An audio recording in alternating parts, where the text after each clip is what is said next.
Hello, my name is Alicia, and this is the APLCrafts podcast, episode 8, I believe. I can't believe I actually got this far. I didn't think I would actually get 8 episodes and several vlogs in, but here we are. Today is December 3rd, and this is a podcast about knitting and crochet if you're new to the podcast. If you are new, hello, welcome. And if you're returning, hi, thanks for coming back. So this is like the 5th time now that I've tried to do this intro, and it's just, I'm just gonna go with it at this point because I have had like a week and a half of crappy sleep and my schedule's been thrown off. I've been going to bed at like 4 o'clock in the morning, waking up at 12, and I just, and that was just not working. So today I got up at like 9, even though I went to bed at like 3:30, and I said, you know what, I got to get back on track because this is ridiculous. So I am super tired. I have my coffee that I probably won't drink on screen because that's slightly annoying to me. No offense to anybody who actually does that. You know, you do you. But yeah, anyway, I don't remember if I talked about social medias, but you could find me on Instagram, Twitter, Facebook, and Ravelry, and that's all listed below. And let me get my notes because I'm definitely going to need them today. I have no finished objects today. Wah, wah. Usually I'm on it with that, but I'm doing 2 different garments, so that takes a minute. So I'm assuming I'll probably be done with my shirt in about a month, hopefully. But I'll show you that progress coming up pretty soon. And yeah, so that's my works in progress that I'll be showing. And then I've got a little bit of shop news. Oh yeah, I should probably mention I'm also a hand dyer. Very new. I've only been doing it for about a year. And I do actually have some shop news that I will put at the end of the episode. So let's get started. Alright, so I have been working on, I think November 19th is actually on my project page. I casted on the Sommer Sleeveless top. And I didn't write down who it's by, which is, you know, terrible. But it's a paid for pattern on Ravelry. And knitting around, so I gotta fix my needles here. Ah, dropped my yarn.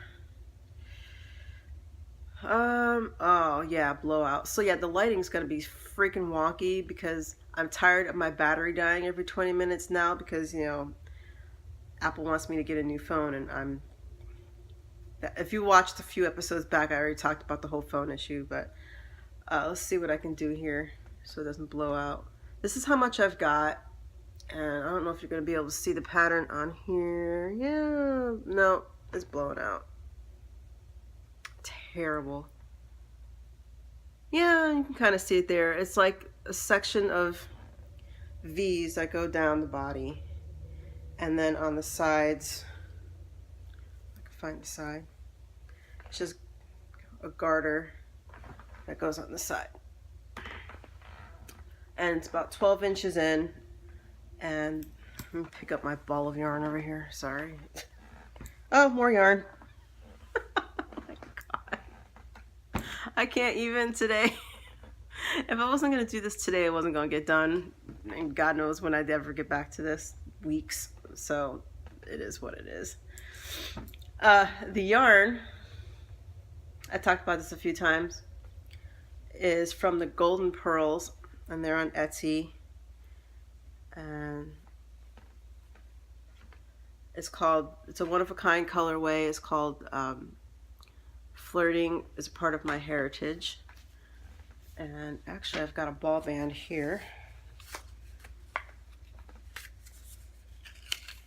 This is their logo. And this is two-ply fingering, and it's just a mix of gold and purple and brown, light gold, dark gold. And yeah, clearly this one's lighter than the other one, which is why you alternate your skeins. Every couple of rows, work from a different skein. And then you end up with something cohesive where you can't tell what's lighter, what's darker, and doesn't do all the flashing and pooling and all that stuff. So there's that. And the original yarn for the pattern was a DK weight, and obviously this is a fingering. I think I just said that. And the gauge for the original yarn for the DK was 20 stitches for 4 inches, and my gauge for this one, oh, you know, I don't know if theirs was on a US 5 or not. I didn't pay attention. Mine's on a US 5, and I'm getting 23 stitches for 4 inches on this yarn. And so obviously I can't really do the pattern. If I followed their gauge, I wouldn't be able to do the pattern right because it's 2 different types of yarn. So I had to do math on that. So slight modification on the pattern. So what I've done is, because I'm getting a different stitch count, I'm measuring my body and how many inches around I need for that, and I figure out how many stitches that is. And then what I did was I just took the next size up on the pattern, which for this pattern ended up being the largest size because I'm working with smaller yarn. And that gets me pretty close to the size that's on the chart for the pattern. I haven't tried it on yet because I'm knitting on 40-inch circulars, and I'm a big girl, so they ain't gonna fit. So I have to wait till I'm almost done. But my knitting math is usually spot on, so I'm not worried about it too much. But that's what I do when the yarn is, you know, different, because I almost never use the same yarn that's in a pattern. Usually for a shawl, I use the same yarn, but not always. And I like to stash dive and stuff sometimes, and so, you know, you're gonna have to modify that way. So that's what I did. I just figured out the math for my size and my stitch gauge, and then went to the next size up because I'm using a smaller yarn, thinner yarn. Coffee break. Oh yeah. Anyway, oh, now it's dark on here. Yeah, the lighting is just,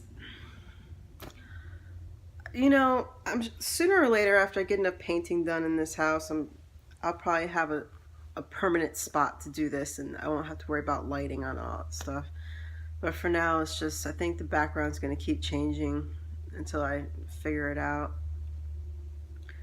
Alright, so my next whip is the Todberg rib cardigan, which again I did not write down who made it, but this one is a free pattern on Ravelry, and I'm using Knit Picks Brava Sport. It's a top-down cardigan 1x1 rib, and that's a pain. I don't like 1x1 rib, but I have all this Knit Picks yarn that I want to get rid of. I don't really feel like destashing. I want to just use it, you know, and I need something to hang around the house, and you know, that's without cranking up the heat for winter. I want to actually wear something. So I figured, okay, well, I'll just cast on some cardigan in some way that I've never knitted anything before. I've never made a cardigan, never did anything top down. So I don't like saying killing 2 birds with 1 stone, knocking out 2 things at once. That's a better way of saying it. So, of course, I'm in the middle of a row. I'm knitting these on US 8s so I can get a looser gauge or a looser fabric. So this is the neck part, and it's going to blow out because the lighting sucks.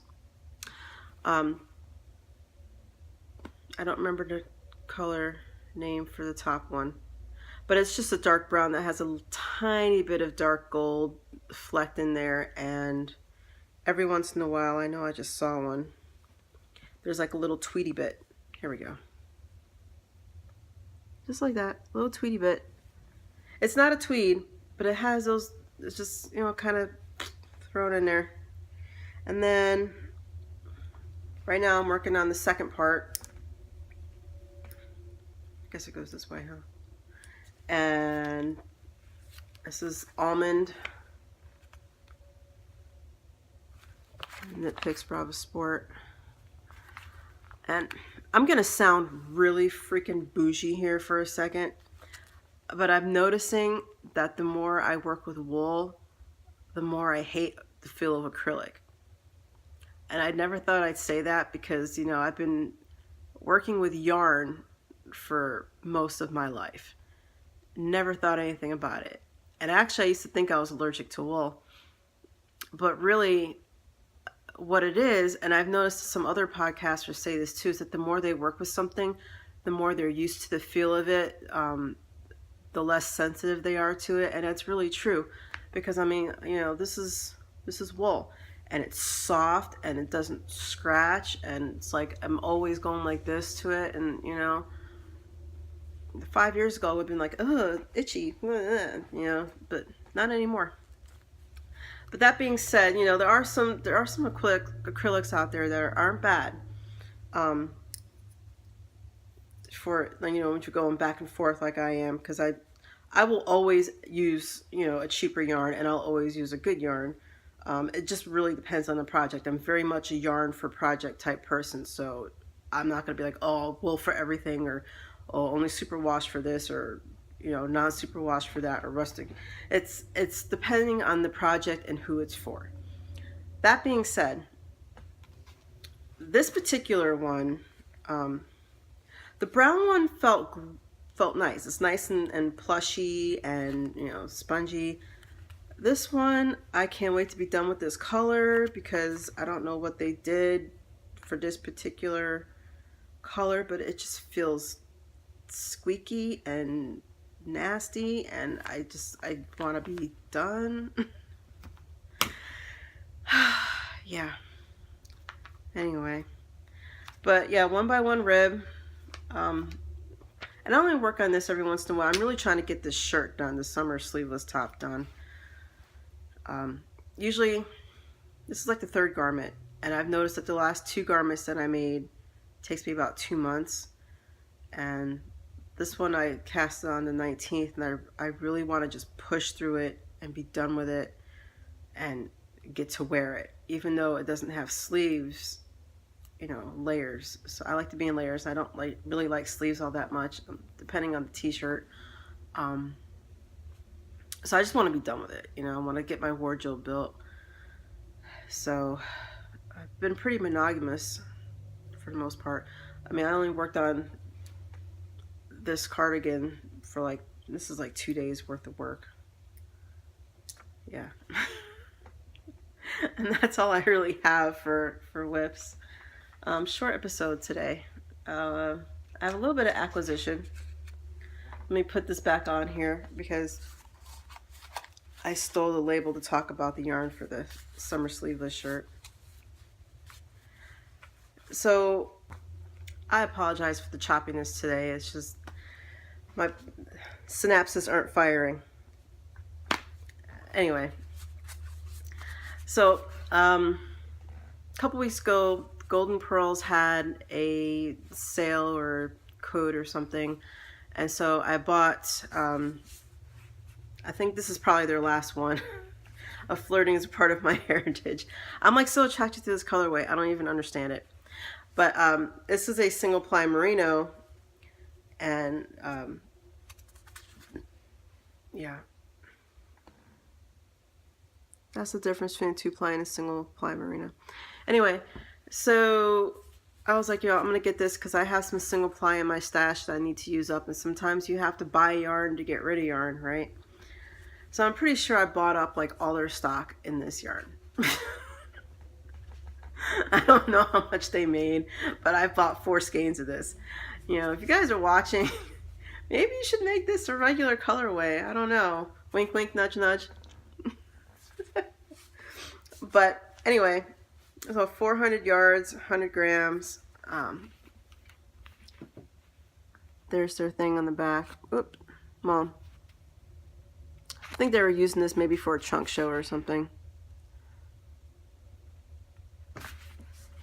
Because not everybody ever puts their, like, I think the only time people ever put their price tag on something is when it's like on from a trunk show or bending or whatever. Anyway, I didn't pay that. I got a good deal on it. But wonderful, wonderful yarn. I cannot wait to use this. But yeah, you guys should definitely check them out on Etsy. And that's all I have for acquisitions. So yeah, super short episode today. I'm going to get into some shop news. So again, I apologize for all the choppiness and, you know, the extra ditziness. I had some serious extra ditziness today. But, you know, like I said, if I didn't do it today, it wasn't going to get done. I actually even contemplated doing Vlogmas, you know, which is, you know, you vlog every single day up until Christmas for December. And I was like, I'm not going to be able to get that. It's not going to happen. Maybe next year if I'm still doing this. So yeah, I'm going to get into a little bit of shop news. The biggest thing is my grassy meadow is a little bit different now. The way I made it a year ago wasn't very consistent, and I can't seem to replicate that. So everything that I've made from like November 24th on looks more like this. So it's almost the same, but it's got a little bit of blue going on. You can see the blue in there. A little blue stripe in there. This seems to be the more consistent color for grassy meadow. So, man, this is really dark. That might work. Okay. This is on my Polworth DK. Wonderful, nice and soft. So yeah, it's just like darker greens, lighter greens, and then the blue. So that's in the shop. And then I have a new colorway that my godson named for me, Blue Galaxy. And I think it's very aptly named. So this is on Polworth DK. And it's dark blues, light blues, and purples, and little smidges of light violet and white. And I have it on that, and then I have it on my fingering merino nylon and lurex base. So this one actually looks really more like a Blue Galaxy because, like, you know, this lurex kind of looks like stars. And so you've got the dark blue and the light blue and the purple and the white and then the shiny, yeah. So here you go, Blue Galaxy. I really love this color. I think this came out really, really well. Especially that one. I mean, that's just, I'm all about space and all that stuff. So this is just, oh, smart little boy, smart 9-year-old. I guess he's not little anymore. So there's that. And I think that's it. So I'm going to go ahead and get this uploaded and do lots of editing. And I will see you next time. Bye.